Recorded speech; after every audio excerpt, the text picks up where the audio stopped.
say you're in California, where I live, and you want to know how susceptible your house is to a wildfire.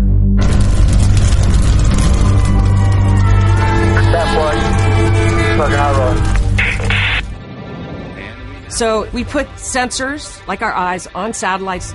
We collect information, and then computers create maps. Okay, now you have a map, so you want to analyze that map. Well, you take the information about the slope.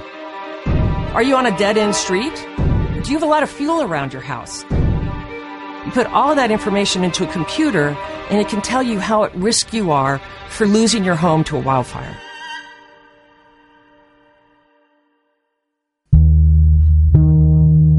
Ever since the Babylonians etched the lay of the land on clay tablets in 2300 BC, mankind has needed accurate representations of the Earth. Maps used to be made from horseback in the 1800s. They took a long time to make, so we evolved to aerial photography, and that's made a huge difference with how humans understand the Earth. And showing the terrain in startling vividness. In the 60s, people began to think about the notion of encapsulating or abstracting geography in a computer. And people could look at the database in visualizations or analytics, and that was just a magical idea.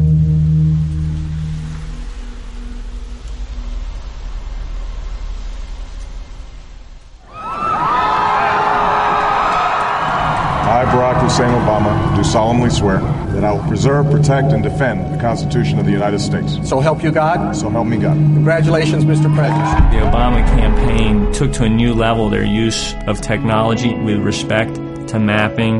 They knew what voters to target. They knew, where the marginal voter was. And frankly, the ones that use it the most effectively get elected. After 9/11, U.S. troops went into Afghanistan, and they went in with Russian maps. Because who'd ever think you'd have to have maps of Afghanistan?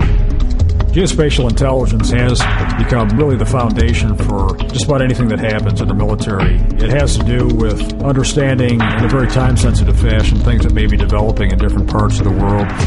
It's an ability to enable decision makers, whether they're someone sitting in the White House or someone sitting in a foxhole.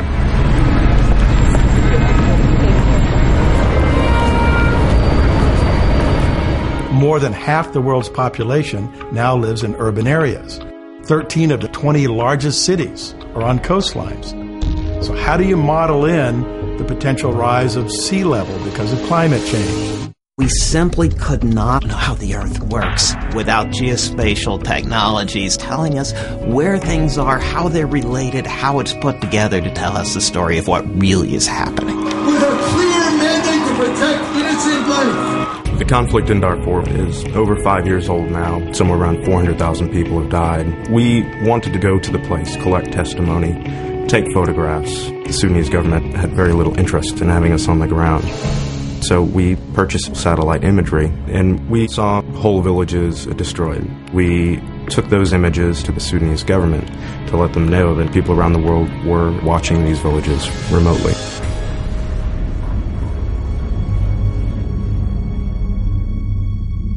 For the insiders, the transition to digital geography has been truly revolutionary.